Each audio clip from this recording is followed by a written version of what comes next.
I actually had an entrepreneurship class that introduced me to a lot of the concepts that I'm putting in place today, and just recently transitioned out of corporate America the summer of 24 into franchising as an entrepreneur as my first step.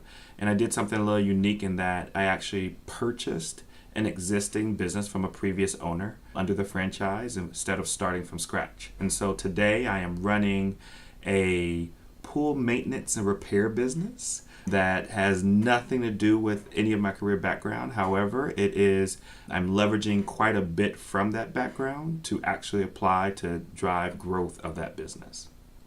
So we'll get to what I've talked to about with Leslie Cuban. So if you're listening, you've listened to the start of this series, we actually met Leslie through Leonard. So she assisted in his process, and she mentioned Leonard at the start of this would have never thought that he was going to be owning that particular franchise. So we'll get to that. There, in knowing you for a long time now, longer than I realized, there has always been something that I've complimented you on to other people. Even in your corporate career, I said, Leonard is always interested in hearing information. And then he will decide what to do with that information. And it came from, I used to joke with you. I'm like, dude, you take more interviews than any person I've ever met, even when you love your job. And you said that's the best time to take an interview because now you have all of the leverage. You don't have to leave because you like it.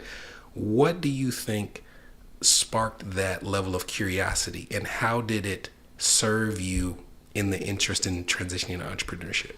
Yeah, I have to definitely thank my parents and my family for really kind of embedding in me having a natural curiosity. I further think that is what allowed me to see success in my professional career as well as having that curiosity, to your point. I think the idea of being curious about making a move and moving into entrepreneurship was really because I wanted a new challenge. I think that curiosity leads to continuous learning, obviously, and always wanting to kind of grow. And so I think that is kind of my mantra, is that I'm always learning. I look at every day like, what did I learn today? I ask my kids, what did you learn today? Because we should be learning every single day. And if I feel as if I'm not, I move. And that's really what it was, is that in my corporate career, I had about 20 years of experience by the time I left.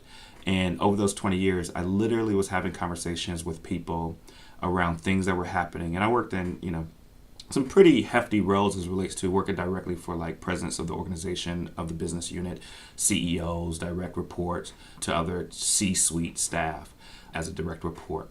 And one thing that I started to say in this past year and a half was, everything is feeling like deja vu. I've seen this play out before in this way.